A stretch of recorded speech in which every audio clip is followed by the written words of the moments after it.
हर व्यक्ति जानता है, हर हर मनुष्य जानता है, जब वो बुराई के दिमाग में जब संकल्प चलते हैं, है ना, तो उस समय इतना आनंद आता है, इतना आनंद आता है कि उससे ही ये प्रमोद कहा जाता है। आनंद प्रमोद नहीं करते, चलो आनंद प्रमोद करके आते हैं। तो ये जो प्रमाद की स्थिति है, जो ये इस तरीके की स्थिति के समय आपको इमीडिएटली आपकी अंतरात्मा को आपको हर पल जागृत रखना होगा। आपको पहले से रिकॉर्डिंग करना होगा अपने अंदर कि आज मैं ये बुराई छोड़ने का संकल्प कर रहा हूँ या कर रही हूँ, मुझे इसके ऊपर अडिग रहना है, मेरे इस संकल्प को शक्ति मिलती रहे हर पल, मेरी आत्मा से उस अथाह एनर्जी को, मेरे इस संकल्प को एनर्जी मिलती रहे, मेरा ये संकल्प इतने दिनों में फलीभूत होना ही चाहिए, मेरे अंदर से ये बुराई निकलनी ही चाहिए। जब हम ये संकल्प करते हैं आत्मा स्वरूप में जाके, ठीक है, और उसको हम रोज तपस्या करते हैं आत्मा स्वरूप में जाके, अपने अंदर वो शक्तियाँ भरते रहते हैं, उस संकल्प को बल देते रहते हैं, वो संकल्प की शक्ति हर पल बढ़ती जाती है, हर पल बढ़ती ही जाती है, और फिर वो संकल्प फलीभूत हो जाता है। मतलब आपकी अंदर की सभी एनर्जी, नेगेटिव एनर्जी को एकदम नष्ट कर देता है। जितने भी रिकॉर्डिंग्स हर सेल के अंदर रिकॉर्डेड है वो सब खत्म हो जाते हैं, राइट। तो पुरानी मेमोरी सब खत्म हो गई, जो आपने मनन और चिंतन कर करके जो बुरे आदत को आपने एक्सेप्ट किया था, वो उसको ख़त्म करने के लिए आपने कुछ दिन तक कंटिन्यूस उसको संकल्प करते रहे। आपने उस बीमारी को अपने दिल और दिमाग से नेगेटिव एनर्जी को निकालना शुरू किया।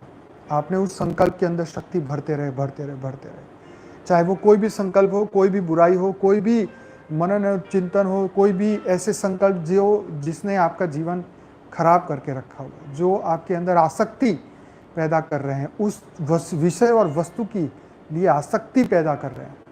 कई बार मैं ये कहना नहीं चाहूँगा, पर कई बार छोटी उम्र के बच्चे भी हमसे जुड़ते हैं, यंगस्टर जुड़ते हैं, टीनेजर जुड़ते हैं, वो कई ऐसी बुरी मतलब मानसिक ऐसी स्थिति से निकलते हैं जहाँ से आज के हर यंगस्टर उसमें फंसे हुए हैं।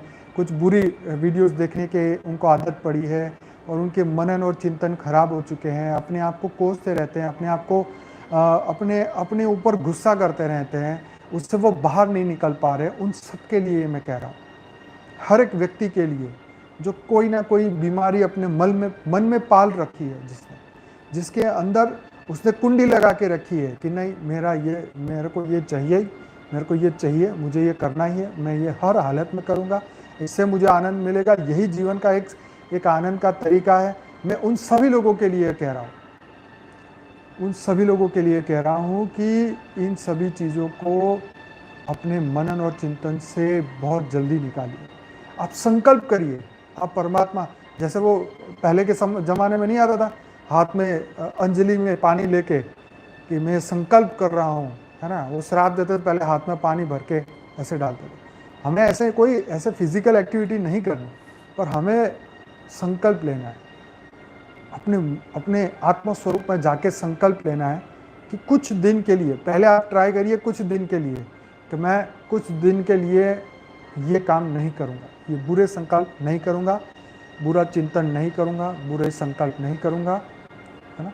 तो कुछ दिन के लिए आप ये संकल्प लीजिए और उसके ऊपर आत्मा स्वरूप में जाके, आत्मा स्वरूप में जाएंगे योग के दौरान, तब आप उस संकल्प को याद करेंगे कि मैंने वो संकल्प लिया हुआ है, मुझे दृढ़ से अति दृढ़ संकल्प, उसको शक्ति देते रहना है, उसको पावर देते रहना है आत्मा स्वरूप से।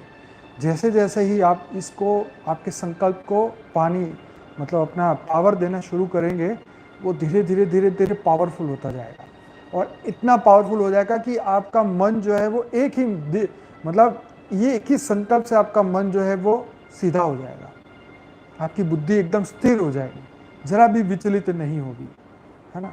तो आपको ये संकल्प करना होगा, गहरा संकल्प, कोई भी विकृति, कोई भी आसक्ति, कोई भी विषय वस्तु कामना जो भी आपको छोड़नी है, उसके लिए आपको ही हिम्मत करनी होगी, आत्मबल पैदा करना होगा, अध्यात्म का बल पैदा करना होगा, संकल्प शक्ति के ऊपर फोकस करना होगा।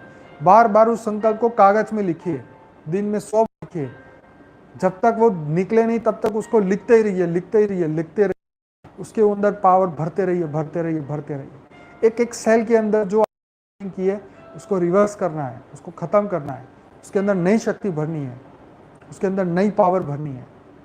आप समझ गए? और ये पॉसिबल है, ये आप ही कर सकते हैं। ऐसा नहीं होगा भगवान आएंगे तो आपके सिर पे हाथ रखे बेटा आज से तेरी सब बुराइयां खत्म। ऐसा ना हुआ है ना होगा। वो तो हमें आत्मबल देते हैं, वो तो हमें ज्ञान की शक्ति देते हैं, वो हमें विजडम देते हैं, हमें सोचने समझने की शक्ति देते हैं, हमें अध्यात्म का ज्ञान देते हैं। और ये सब पुराने स्टोरी ये किसके लिए है? रामायण महाभारत ये मनुष्य के कल्याण के लिए लिखवाई गई थी। जो इस समय के कलयुग के मनुष्य आने वाले थे उनकी भलाई के लिए। तो इट्स नॉट ए जोक, ये रियल है, ये हकीकत है, ये महापरिवर्तन हम खुद लेके आ सकते हैं अपने जीवन में। हमने खुद ने किया है, सब बेहद की श्रेष्ठ आत्माओं ने किया है और ये पॉसिबल है, ये मजाक नहीं है।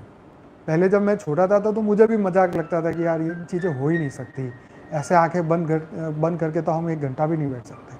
परंतु जब हमने अभ्यास में लेके हम इसको आए, जब जीवन में इसको उतारा, जब इसके ऊपर प्रैक्टिस की, अथाह मेहनत, अथाह संकल्प शक्ति यूज़ करने के बाद, जब हमने माँ बापू जी ने हमें अथाह शक्तियाँ दी, तब जाके हम इस चीज़ को बोलने के लायक बन सके। तो हर एक व्यक्ति जो अपने विषय वस्तु आसक्ति लगाव जिनसे वो परेशान है, जिसके अंदर वो अशुद्ध संकल्प या बुराइयां प्रवेश कर चुकी है, उन सब के लिए ये मैं आपको ये आइडिया मैंने बताया है। ये ज़रूर आपको अपने अंदर लाना है और इस वीडियो के नीचे तब लिखना जब आपका संकल्प पूरा हो जाए, आप उस बुराई से निकल जाएं।